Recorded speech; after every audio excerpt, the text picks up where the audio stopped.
in my last video, we talked about this crazy housing market and how there's so much competition, which can be a really good thing for sellers.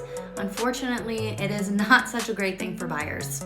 So let's talk about what's going on with buyers right now and how we as agents can help them win a bid. So the first thing I want to talk about is appraisal gap coverage.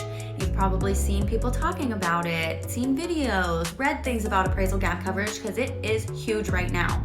If you don't know what appraisal gap coverage means, basically, if you are getting a mortgage loan through a mortgage company or a bank, they will only loan you the amount that the house is worth. So after you go into contract, they'll have an appraiser come out and appraise the home. So if you're in contract for $300,000, but the appraisal comes in as $280,000, they're not still going to lend you $300,000. They will lend you $280,000 because that's what the home is worth. So after you get your low appraisal back, one of three things can happen.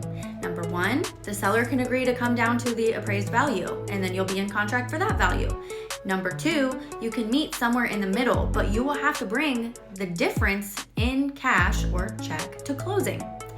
Or three, the deal can just fall apart and you both have an out. Now, because there is so much competition and it's driving up the price, people know that they most likely will be in contract for over the home value. And they're not worried about that. So they're just automatically including appraisal gap coverage. They go into it with the idea that they know they are bidding over what the house is worth, but they don't care. They will cover the difference. Appraisal gap coverage is great for people that have the funds to do so, but what if you don't have an extra 5 or 10 grand to bring to closing on top of your down payment and closing costs that you already have to bring? This is where we as agents have to get creative.